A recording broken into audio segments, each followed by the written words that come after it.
और टीवी पर बाबा का बेटा उनकी कहानी देख लेता है और उसकी नजर बाबा के खाते में आए रुपयों पर पड़ती है।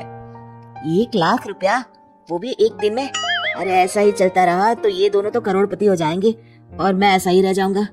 लगता है यही समय है इनके पास वापस जाने का। 2-3 इमोशनल डायलॉग चिपका दूंगा, दोनों मान जाएंगे। और ये देखकर बाबा का बेटा उनके पास वापस चला जाता है। अब बाबा, मैं आ गया बाबा। अब मैं आ गया हूँ, आप चिंता मत कीजिए, मैं आपकी पूरी मदद करूंगा। अब तो मेरी आंखें खुल गई है बाबा। अरे बेटा, कितना याद करती थी तुझे मेरे लाल। अपने बूढ़े माँ बाप को छोड़ के अब कहीं मत जाना। अरे नहीं नहीं माँ, तब तो मेरी मजबूरी थी, लेकिन अब नहीं। मुझे माफ कर दीजिए माँ बाबूजी। बाबा काफी नरम दिल के इंसान थे और बेटे के आने की खुशी उनके लिए पैसों से कहीं ज्यादा होती है। वो अपने बेटे को माफ कर देते हैं। बेटा, हम तो कुछ साल में बचेंगे भी या नहीं कोई भरोसा नहीं, लेकिन तू मेहनत करके ये ढाबा चलाना, और इसलिए आज से मैं ये ढाबा और ये पैसे तेरे नाम करता हूँ। अब हमारी तो उम्र हो गई है, अब तू काम करना और हम घर बैठकर खाएंगे।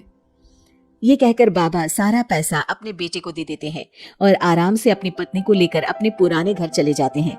ढाबे पर काफी भीड़ बढ़ती है। कुछ दिन में ही बेटा काफी पैसे कमा लेता है। एक दिन जब व्लॉगर लड़का वहां पहुंचता है तो देखता है ढाबा बंद है। वो बाबा के पास जाता है। अरे बाबा, आपने अपना ढाबा क्यों बंद कर दिया? ढाबा बंद नहीं तो? वो लोग वहां जाते हैं तो पड़ोसी बताते हैं कि ढाबा तो पिछले 4 दिन से खुला ही नहीं। बाबा ढाबे को अपने पास रखी चाबी से खोलते हैं तो देखते हैं कि ढाबे में एक बर्तन तक नहीं है। बाबा सर पकड़कर बैठ जाते हैं।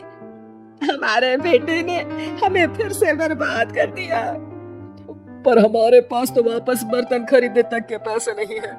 बर्तन भी बेचकर खा गया होगा नालायक। बाबा आप चिंता मत करो, आप काफी फेमस हो, लोग फिर से आपकी मदद कर देंगे।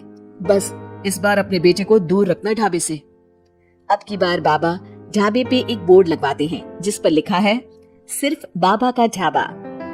ये सिर्फ क्यों लिखवाया है जी? ताकि अपने बेटे को पता चले कि ये सिर्फ उसके बाबा का है, उसके लिए अब यहाँ कोई जगह नहीं।